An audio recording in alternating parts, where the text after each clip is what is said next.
জ্ঞান ফিরলেও আশঙ্কামুক্ত নন গণ অধিকার পরিষদের সভাপতি নুরুল হক নূর। শুক্রবার রাতে আইনশৃঙ্খলা বাহিনী ও কিছু ব্যক্তির হামলায় গুরুতর আহত অবস্থায় ঢাকা মেডিকেল কলেজ হাসপাতালের আইসিইউতে চিকিৎসাধীন রয়েছেন তিনি। চিকিৎসকরা জানিয়েছেন তার মাথার হাড়, নাক ও ডান পাশের চোয়ালের হাড় ভেঙে গেছে। মাথায় আঘাতের কারণে রক্তক্ষরণ হয়েছে এবং এক চোখে মারাত্মক ক্ষতি দেখা দিয়েছে। এদিকে সকাল থেকে বিভিন্ন রাজনৈতিক দলের নেতৃবৃন্দ তার চিকিৎসার খোঁজ নিতে ঢাকা মেডিকেলে যান এবং এ ঘটনায় দায়ীদের উপযুক্ত শাস্তি দাবি করেন। এসএম আরিফের রিপোর্ট। ঢাকা মেডিকেল কলেজ হাসপাতালে আইসিইউতে চিকিৎসাধীন গণ অধিকার পরিষদের সভাপতি নুরুল হক নূরের জ্ঞান ফিরেছে, তবে তিনি আশঙ্কামুক্ত নন বলে জানিয়েছে হাসপাতাল কর্তৃপক্ষ।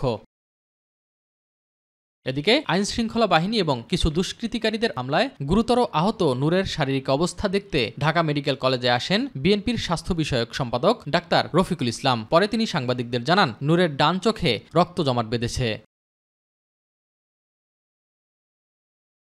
একই দিন ডাকসুর সাবেক ভিপিকে দেখতে আসেন বিভিন্ন রাজনৈতিক দলের নেতাকর্মীরা। এ সময় তারা এই ঘটনার সুষ্ঠু বিচার দাবি করেন। সে গণতন্ত্রের কথা বলেছে, আপনারা দেখেছেন সে কিভাবে যুদ্ধ করে ডাকসুর সভাপতি নির্বাচিত হয়েছিল এবং তা প্রতিটি কার্যক্রম এদেশের মানুষ জানে। তাকে এই নির্মম নির্যাতনের শিকার হতে হবে, এটা বাংলাদেশের কোনো মানুষ মেনে নিতে পারে না। গণ অধিকারের একটা কর্মসূচি ছিল, সেই কর্মসূচিতে যা হয়েছে তারপরে গণ অধিকার নেতৃবৃন্দ নুরুল হক নূর এবং রাশেদ খানের নেতৃত্বে তারা তাদের অফিসের সামনে একটা প্রেস ব্রিফিংয়ের অপেক্ষা করছে। সেইখানে এসে কিভাবে পুলিশ এবং যৌথ বাহিনী এভাবে ধরনের হামলা করলো এবং সেই হামলার উদ্দেশ্য কী কিংবা কারা এই হামলার পেছনে দায়ী সেটা অবিলম্বে তদন্ত করা দরকার এবং যথার্থ তদন্ত করা দরকার। নুরুল হক নূরের চিকিৎসায় 6 সদস্যের মেডিকেল বোর্ড গঠন করেছে Dhaka medical college. S M Arif, my TV, Dhaka. গণ অধিকার পরিষদের সভাপতি নুরুল হক নূরের চিকিৎসা ও স্বাস্থ্যের খোঁজ নিয়েছেন প্রধান উপদেষ্টা ডক্টর মোহাম্মদ ইউনূস। শনিবার দুপুর 1টার দিকে ঢাকা মেডিকেল কলেজ হাসপাতালে চিকিৎসাধীন নূরকে ফোন করে খোঁজ নেন তিনি। এ সময় গতকাল রাতের ঘটনার সুষ্ঠু তদন্ত করে ব্যবস্থা নেওয়ার আশ্বাস দেন প্রধান উপদেষ্টা। গণ অধিকার পরিষদের উচ্চতর পরিষদ সদস্য ও গণমাধ্যম সমন্বয়ক আবু হানিফ এ তথ্য জানিয়েছেন। তিনি জানান, প্রধান উপদেষ্টা ডক্টর ইউনূস ফোন করে নুরুল হক নূরের শারীরিক অবস্থার খোঁজ নিয়েছেন। এ সময় নুরুল হক নূর প্রধান উপদেষ্টাকে গতকালের ঘটনার বিস্তারিত জানান। প্রধান উপদেষ্টা আশ্বস্ত করেছেন, এই ঘটনায় তদন্ত করে জড়িতদের বিরুদ্ধে ব্যবস্থা নেবেন। গণ অধিকার পরিষদের সভাপতি নুরুল হক নূর সহ নেতাকর্মীদের উপর পরিকল্পিতভাবে হামলা হয়েছে বলে জানিয়েছেন দলটির সাধারণ সম্পাদক মোহাম্মদ রাশেদ খান। শনিবার সকালে ঢাকা মেডিকেলে সাংবাদিকদের সঙ্গে তিনি এই কথা বলেন। রাশেদ খান বলেন, গণ অধিকার পরিষদ গতকাল জাতীয় পার্টির অফিসে হামলা করতে যায়নি। আইনশৃঙ্খলা বাহিনী গণ অধিকার পরিষদের অফিসের সামনে এসে হামলা করেছে বলে অভিযোগ করেন তিনি। নূরের শারীরিক অবস্থা সম্পর্কে তিনি আরও বলেন, তার নাক ফেটে গেছে, চোখে আঘাত লেগেছে, তার অবস্থা আশঙ্কামুক্ত নয়, তাকে হত্যার উদ্দেশ্যে পরিকল্পিতভাবে হামলা করা হয়েছে। হামলায় জড়িত ফেসবুকে ভাইরাল এক ব্যক্তি সম্পর্কে প্রশ্ন তুলে তিনি আরও বলেন, মেরুন রঙের পোলো টি শার্ট পরা লোকটি কে? এছাড়াও এই হামলার ঘটনায় স্বরাষ্ট্র উপদেষ্টা দায় এড়াতে পারেন না উল্লেখ করে রাশেদ খান বলেন, তার পদত্যাগ দাবি করছি, দায়িত্ব ছেড়ে দিয়ে চলে যাওয়ার আহ্বানও জানান তিনি। নুরুল হক নূরকে দেখতে গিয়েছি, তিনি আইসিইউতে আছেন, এখনো পর্যন্ত তিনি আশঙ্কামুক্ত নন। নুরুল হক নূরকে পরিকল্পিতভাবে হত্যা চেষ্টার উদ্দেশ্যেই এই হামলা করা হয়েছে। এই দায় নিয়ে স্বরাষ্ট্র উপদেষ্টাকে বহিষ্কার করতে হবে। আমরা স্বরাষ্ট্র উপদেষ্টার পদত্যাগ দাবি করছি। ঢাকায় গণ অধিকার পরিষদের সভাপতি নুরুল হক নূর ও গণ অধিকার পরিষদের শীর্ষ নেতাদের উপর আওয়ামী লীগ, জাতীয় পার্টি ও আইনশৃঙ্খলা বাহিনীর যৌথ সন্ত্রাসী হামলার প্রতিবাদে দিনাজপুরে বিক্ষোভ মিছিল করেছে গণ অধিকার পরিষদ। দুপুরে দিনাজপুর সদর হাসপাতাল মোড় থেকে বিক্ষোভ মিছিলটি শুরু হয়ে সদর থানা অভিমুখে যাত্রা করে। বিক্ষোভ মিছিলে গণ অধিকার পরিষদের জেলা শাখার সভাপতি শফিকুল ইসলাম শফিক, সাধারণ সম্পাদক গোলাম আজম, সহসভাপতি রেজওয়ান ইসলাম সজীব, যুগ্ম সাধারণ সম্পাদক সহ নেতাকর্মীরা অংশগ্রহণ করেন। বক্তারা অবিলম্বে এ হামলার সঙ্গে জড়িতদের গ্রেফতার ও দৃষ্টান্তমূলক শাস্তির দাবি জানান।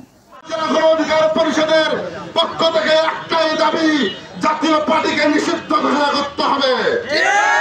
বাংলাদেশ সেনাবাহিনীকে অনুরোধ করব, আপনাদের গায়ের মধ্যে যে ময়লা লেগেছে এই ময়লা খুব দ্রুত আপনারা পরিষ্কার করুন।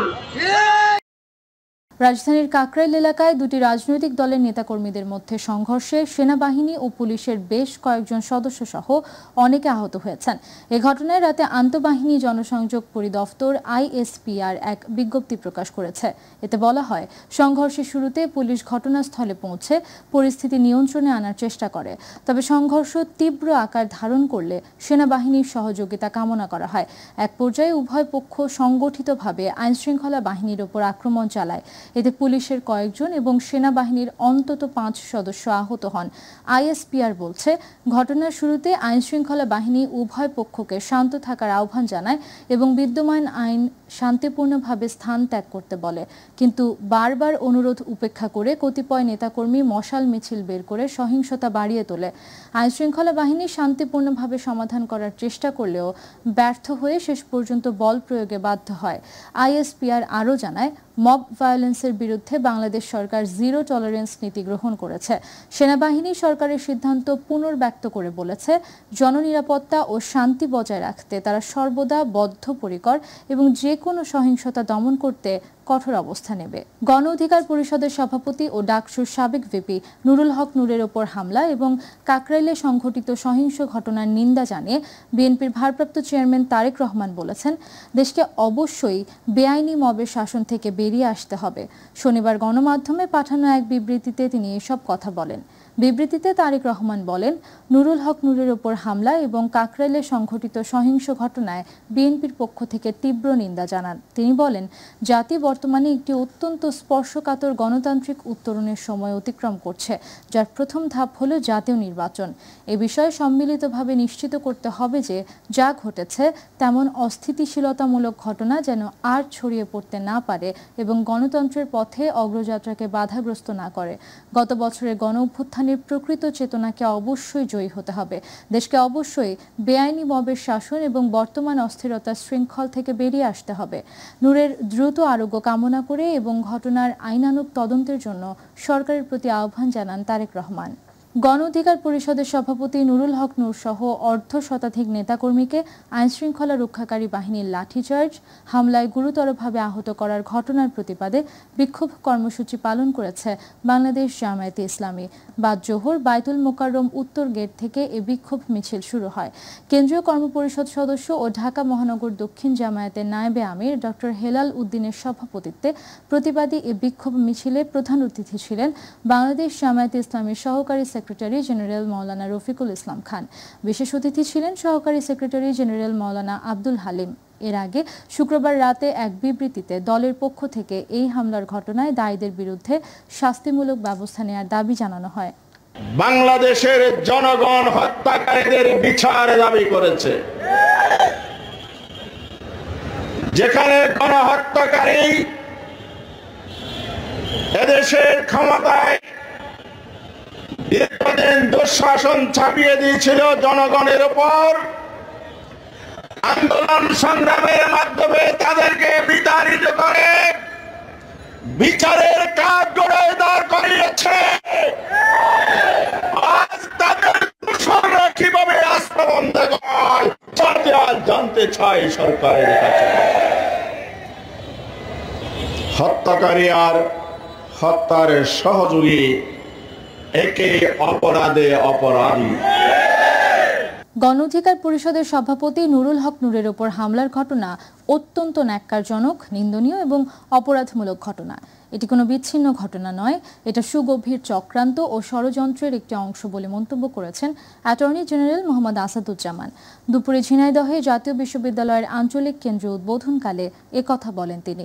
আসাদুজ্জামান বলেন, জাতীয় পার্টি 1982 সাল থেকে 1990 সাল পর্যন্ত দেশের মানুষের রক্তের সাথে বেইমানি করেছে।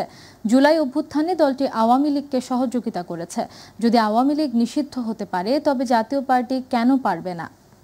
জাতীয় পার্টি জুলাই বিপ্লবে আওয়ামী লীগের সহযোগিতা করে তাদের পুরনো সেই ইতিহাস উন্মোচন করেছেন। সুতরাং নূরের উপর হামলা বিচ্ছিন্ন কোনো ঘটনা নয়, এটা সুগভীর চক্রান্ত এবং ষড়যন্ত্রের একটি অংশ। সেই কারণে যে দাবি উঠেছে তার আইনগত দিক যাচাই বাছাই করে কি পদক্ষেপ নেওয়া যায় আমি দেখব। দীর্ঘ 11 বছর পর নেত্রকোনায় শুরু হয়েছে জেলা বিএনপির দ্বিবার্ষিক সম্মেলন। দুপুরে নেত্রকোনা ঐতিহাসিক মোক্তারপাড়া মাঠে সম্মেলনে জেলা বিএনপির আহ্বায়ক প্রফেসর ডাক্তার আনোয়ারুল হকের সভাপতিত্বে প্রথম অধিবেশনে উদ্বোধন সম্মেলন করেন বিএনপির জাতীয় নির্বাহী কমিটির যুগ্ম মহাসচিব হাবিবুন নবী খান সোহেল। উদ্বোধনী অনুষ্ঠানে প্রধান অতিথির বক্তব্য রাখেন সাবেক মন্ত্রী ও বিএনপির স্থায়ী কমিটির সদস্য সালাহ উদ্দিন আহমেদ। প্রধান বক্তা ছিলেন বিএনপির জাতীয় নির্বাহী কমিটির সাংগঠনিক সম্পাদক শরীফুল আলম, বিএনপির জাতীয় নির্বাহী কমিটির আইন বিষয়ক সম্পাদক ব্যারিস্টার কায়সার কামাল, সাবেক স্বরাষ্ট্র প্রতিমন্ত্রী লুৎফুজ্জামান বাবর সহ জেলা বিএনপির বিভিন্ন পর্যায়ের নেতৃবৃন্দ। সর্বশেষ জেলা বিএনপির সম্মেলন অনুষ্ঠিত হয়েছিল 2014 সালের 25 অক্টোবর। সম্মেলনে সভাপতি ও সাধারণ সম্পাদক পদে নির্বাচনের জন্য মোট 5 জন প্রার্থী প্রতিদ্বন্দ্বিতা করছেন। 10টি উপজেলায় 1515 জন কাউন্সিলর সরাসরি তাদের ভোটাধিকার প্রয়োগের মাধ্যমে নতুন নেতৃত্ব বেছে নেবেন। বাংলাদেশের মানুষ এখন যেভাবে নির্বাচন হয়ে গিয়েছে, সারা বাংলাদেশের নির্বাচনে আমেজ চলছে, নির্বাচনের পরিবেশ সৃষ্টি হয়ে গিয়েছে, প্রার্থীরা জনসংযোগ করছে। এখন সেই নির্বাচনের বিরুদ্ধে যদি কেউ কোনো দল বক্তব্য দেয় তাদেরকে জনগণ প্রত্যাখ্যান করবে। আন্তর্জাতিক গুম প্রতিরোধ দিবস আজ। 2010 সালের ডিসেম্বরে সম্মেলনে গৃহীত সনদে 30 আগস্টকে দিবসটি ঘোষণা করা হয়। পরের বছর থেকে বাংলাদেশে পালিত হচ্ছে দিবসটি। জুলাই গণ অভ্যুত্থানের পর ভিন্ন আঙ্গিকে পালিত হচ্ছে দিনটি। দিবসটি উপলক্ষে গুম হওয়া ব্যক্তিদের স্বজনদের সংগঠন মায়ের ডাক সহ বিভিন্ন সংগঠন নানা কর্মসূচির আয়োজন করেছে। আওয়ামী লীগ আমলে বিরোধী মত দমনের নামে রাজনৈতিক মানবাধিকার কর্মী সহ বিভিন্ন ব্যক্তিকে গুমের ঘটনা নিয়ে তদন্ত করেছে অন্তর্বর্তী সরকার। বেরিয়ে আসছে রোমহর্ষক নানা ঘটনা। জড়িতদের কঠোর শাস্তি চান ভুক্তভোগীরা। জুলাই অভ্যুত্থানের পর গুম সংক্রান্ত আন্তর্জাতিক সনদে সই করে সরকার। পাশাপাশি 2টি অন্তর্বর্তী প্রতিবেদন জমা দিয়েছে এ সংক্রান্ত তদন্ত কমিশন। এদিকে জনগণের ভোটে নির্বাচিত হয়ে বিএনপি সরকার গঠন করলে গুম প্রতিরোধ সংক্রান্ত আন্তর্জাতিক কনভেনশন অনুসারে যথাযথ আইন প্রণয়ন করা হবে বলে জানিয়েছেন বিএনপির ভারপ্রাপ্ত চেয়ারম্যান তারেক রহমান। গুমের শিকার ব্যক্তিদের স্মরণে আন্তর্জাতিক দিবস উপলক্ষে শুক্রবার এক বাণীতে তিনি কথা জানান। বরিশালের বাকেরগঞ্জে অনুমোদনহীনভাবে গড়ে উঠেছে অসংখ্য হাসপাতাল, ক্লিনিক, ডায়াগনস্টিক ও ল্যাব। অনেক প্রতিষ্ঠানে নেই ন্যূনতম চিকিৎসক, নার্স ও টেকনিশিয়ান। স্বাস্থ্য অধিদপ্তরের নিয়মনীতি না মেনে পরিচালিত এসব প্রতিষ্ঠানে চিকিৎসা নিতে গিয়ে সাধারণ মানুষ পড়ছেন ভয়াবহ ঝুঁকিতে। অপচিকিৎসা, ভুয়া রিপোর্ট ও প্রতারণার শিকার হয়ে রোগীরা হারাচ্ছেন মূল্যবান সময়, অর্থ, এমনকি জীবনও। প্রতিনিধি মিজানুর রহমানের রিপোর্ট, জানাচ্ছেন শামস তাবরেজ উচ্ছ্বাস। বরিশালের বাকেরগঞ্জে সরকারি অনুমোদন ছাড়াই কার্যক্রম চালাচ্ছে প্রায় 20টির মতো প্রাইভেট ক্লিনিক ও ডায়াগনস্টিক সেন্টার, যেগুলোর অধিকাংশেরই নেই পর্যাপ্ত চিকিৎসক, দক্ষ নার্স, দক্ষ ল্যাব টেকনোলজিস্ট কিংবা আধুনিক সরঞ্জাম। উপজেলা প্রশাসন মাঝে মধ্যে অভিযান পরিচালনা করলেও কার্যকর তদারকির অভাবে এসব অবৈধ প্রতিষ্ঠানে দিন দিন বেড়েই চলছে অনিয়ম। সঠিক চিকিৎসা এবং মানসম্মত সেবার পরিবর্তে তারা ভুল চিকিৎসা করতেছে এবং ভুল রিপোর্ট দিতেছে। একটা অসুস্থ হইলে দৌড়াই যায় এদের কাছে। এখন এরা যদি সেবার ভিতরে ভুল থাকে, ঠিক আছে, সেটা তো আমরা জানি না। অনুমোদনহীন এইসব প্রাইভেট ক্লিনিক ও ডায়াগনস্টিক সেন্টারে সঠিক স্বাস্থ্যসেবা থেকে বঞ্চিত হয়ে প্রতারণার শিকার হচ্ছেন সাধারণ মানুষ। সম্প্রতি একটি ডায়াগনস্টিক সেন্টারে অস্ত্রোপচারের পর নবজাতক চুরির মতো ঘটনা ঘটেছে। ডাক্তার বলছে যে আপনাদের 2টো বাচ্চা হবে, একটা অসুস্থ হতে পারে, আমরা এখানে প্রাথমিক চিকিৎসা দিব, যদি সুস্থ না হয় আপনাদের বরিশাল নাও লাগতে পারে। সিজারের পর বলে আপনাদের একটা বাচ্চা হয়েছে। আমার আলট্রাসাউন্ড রিপোর্টে তারা বলছে যে আমার 2টা বাচ্চা, কর্তৃপক্ষ আমার একটা বাচ্চা বুঝ করে দিছে যে আপনার একটা বেবি হয়েছে। 2টা বাচ্চা কইছে ওই সিজার করা যায় হয়ে গেছে, হেবার কয়েক বাচ্চা হইছে। স্থানীয়দের অভিযোগ, এসব অনুমোদনহীন প্রতিষ্ঠান গ্রামীণ মানুষের অজ্ঞতাকে পুঁজি করে বাণিজ্য করছে। এতে সাধারণ মানুষের মধ্যে দেখা দিয়েছে ক্ষোভ ও বিভ্রান্তি। আমাদের এখানে অফিস স্টাফ আছে ডক্টরদের সহায়তার জন্য। ব্লাড কালেকশন অধিকাংশ আমাদের টেকনোলজিস্ট যে পরীক্ষা নিরীক্ষা করে উনিই করেন।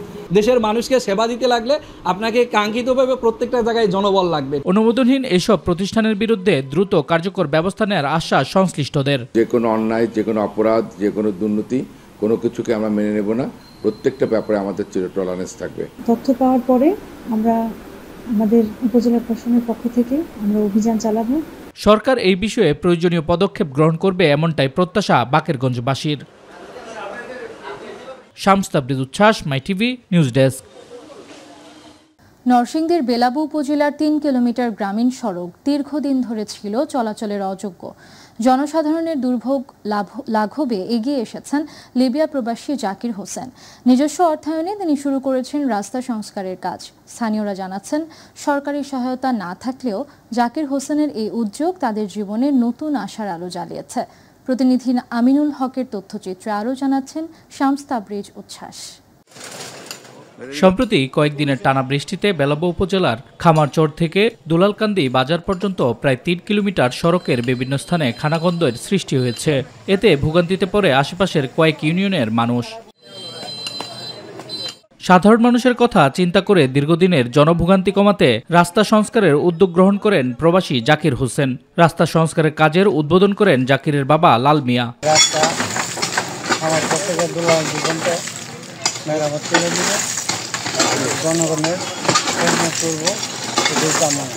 অসহায় মানুষের এবং কৃষকের দুঃখ দুর্দশার পাশে উনি থাকতে চান। মানুষের টাকা পয়সা আছে কিন্তু কেউ করতে চায় না, আসলে তার মন মানসিকতা অন্য ধরনের, মানুষটা ভালো। ৩ কিলোমিটার সড়কের খানাকন্দ ও ছোট বড় গর্ত হওয়ার স্থানে এখন চলছে ইটের খোয়া, বালুর মিশ্রণ আর রোলারের চাপায় বদলে যাওয়া রাস্তার চিত্র। এতে জাকিরের এমন উদ্যোগকে ধন্যবাদ জানায় পথচারী ও এলাকাবাসী। নিজের অর্থ দিয়ে আমি জনগণের জন্য এই রাস্তাটা মেরামত করে দিব। সবার দোয়া ওনার জন্য আসতে থাকবে। আমরা ওনাকে নিয়ে গর্ববোধ, প্রাউড ফিল করি। আল্লাহ পাক যাতে ওনার মতো সন্তান প্রত্যেকটা ঘরে ঘরে দেন। প্রবাসী জাকির তার নিজ এলাকা সহ উপজেলার বিভিন্ন সামাজিক কাজেও রয়েছে তার অবদান, যার ফলে এলাকাবাসীর প্রশংসায় ভাসছেন তিনি। জাকির বলেন, সমাজের মানুষের জন্যই তার এই চেষ্টা। বেশিরভাগ শ্রমিক, কৃষক যারা কাঁচা তরকারি নিয়ে আসে, এই জন্য আমি চিন্তা করলাম যে আমি রাস্তাটা মেরামত করে দিই। যতটুকু রাস্তা আছে পুরোটা ইনশাআল্লাহ আমরা মেরামত করে দেব। জাকিরের উদ্যোগকে সাধুবাদ জানিয়ে সমাজের উন্নয়নমূলক কাজে আরো মানুষকে উদ্বুদ্ধ করবে, এমনটাই প্রত্যাশা সকলের। শামস তাবরিজ উচ্ছ্বাস, মাই টিভি নিউজ ডেস্ক। সংবাদ শেষ করব অন্যরকম একটি খবর দিয়ে। ৯৪ বছর ধরে ২৪ ঘন্টায় কোরআন তেলাওয়াত চলছে মসজিদে। শুনে আশ্চর্য মনে হলেও এমনটি হচ্ছে টাঙ্গাইলের ধনবাড়ী উপজেলার ৭০০ বছরের পুরনো নওয়াবশাহী জামে মসজিদে। ৫ ওয়াক্ত নামাজের সময় ব্যতীত প্রাকৃতিক দুর্যোগ ও মুক্তিযুদ্ধকালীন সময়েও থেমে থাকেনি কোরআন তেলাওয়াত। ৫ জন হাফেজ পালাক্রমে চালিয়ে যাচ্ছেন এই কার্যক্রম। দেশের বিভিন্ন প্রান্ত থেকে লোকজন ছুটে আসছেন মসজিদটি দেখতে। বিস্তারিত প্রতিনিধি মোহাম্মদ আনিস খানের পাঠানো প্রতিবেদনে। টানা ৯৪ বছর ধরে এভাবেই কোরআন তিলাওয়াত চলছে ৭০০ বছরের পুরনো নওয়াবশাহী জামে মসজিদে। নামাজের সময় ছাড়া প্রাকৃতিক দুর্যোগেও ১ মিনিটের জন্য থেমে থাকে না এই কার্যক্রম। ৫ জন কোরআনের হাফেজ পর্যায়ক্রমে দিনরাত চালিয়ে যাচ্ছেন কোরআন তিলাওয়াত। সেলজুক তুর্কি বংশের ইস্পিনজার খাঁ ও মনোয়ার খাঁ নামে দুই ভাই ১৬ শতাব্দীতে এক কক্ষ বিশিষ্ট এই মসজিদটি নির্মাণ করেন। পরে নবাব সৈয়দ নওয়াব আলী চৌধুরী ১১৫ বছর আগে মসজিদটি সম্প্রসারণ করে এর আধুনিক রূপ দেন। মসজিদের ভেতরে ঢোকার জন্য মোট ৫টি প্রবেশপথ রয়েছে, ৯টি জানালা এবং ৩৪টি ছোট ও বড় গম্বুজ। ৩০ ফুট উচ্চতার মিনারের মাথায় স্থাপিত 10টি তামার চাঁদ মিনারের সৌন্দর্য বাড়িয়েছে। একসঙ্গে ২০০ মুসল্লি এখানে নামাজ আদায় করতে পারেন। মসজিদের পাশেই রয়েছে শান বাঁধানো ঘাট ও কবরস্থান। সেখানে দাফন করা হয়েছে নওয়াব বাহাদুর সৈয়দ নওয়াব আলী চৌধুরীকে। প্রতিদিনই দর্শনার্থীরা ভিড় জমান মসজিদ ও কোরআন তিলাওয়াত দেখতে। ১৪০০ খ্রিস্টাব্দে নির্মিত হয় প্রথম অংশ, দ্বিতীয় অংশ নওয়াব বাহাদুর সৈয়দ নওয়াব আলী চৌধুরী সাহেব, দ্বিতীয় অংশ সৌন্দর্য কারুকলাম যা করার এগুলা উনি করছেন। মেহমানদারি হয় এখানে, মানামাসিদ করে, তাদের অনেকগুলো মানামাসিদ পূর্ণ হয় আমরা শুনি। অনেক দূর দূরান্তের লোকজন আসে, অনেক ডিস্ট্রিক্ট থেকে। দূর দূরান্ত থেকে অনেকে দেখতে আসেন মসজিদটি। রোগ থেকে মুক্তি পেতে নিয়ত করে নামাজও পড়েন অনেকে। দেশের বিভিন্ন অংশ থেকে, বিভিন্ন জায়গা থেকে লোক আসে এটা দেখার জন্য। টাঙ্গাইল জেলার ধনবাড়িতে একটা পুরাতন ৭০০ বছরের মসজিদ আছে, এটা দেখার খুব আগ্রহ ছিল, এই জন্য আজকে আসলে মূলত এখানে দেখতে আসা। আজকে এখানে অনেকেই মনে মনে ভাবে যে এখানে যদি রোগ হয় কারো, তাহলে হয়তো নামাজ পড়লে ভালো হবে, তারাও আসে, আমরাও আসছি। আমার ভাই অসুস্থ, তার জন্য আমরা এখানে নামাজ পড়াবো। নামাজের সময় ছাড়া ১ মিনিটের জন্য কোরআন তেলাওয়াত বন্ধ হয় না বলে জানালেন মসজিদের খতিব ও ইমাম। এটা পুরাতন মসজিদ, এখানে দূর দূরান্ত হতে অনেক লোকজন আসে দর্শনার্থী হিসাবে দেখার জন্য। আলহামদুলিল্লাহ, এখানে মরহুম নওয়াব বাহাদুর নওয়াব আলী চৌধুরী সাহেবের সমাধিস্থলে 5 জন কোরআনের হাফেজ কন্টিনিউ কোরআন তেলাওয়াত করেন। পীরের নির্দেশনায় কবরের আযাব থেকে মুক্তি পেতে 1927 সালে সৈয়দ নওয়াব আলী চৌধুরী এই মসজিদে সার্বক্ষণিক কোরআন তেলাওয়াতের ব্যবস্থা করেছিলেন। আতিকুর রহমান তিতাস, মাই টিভি।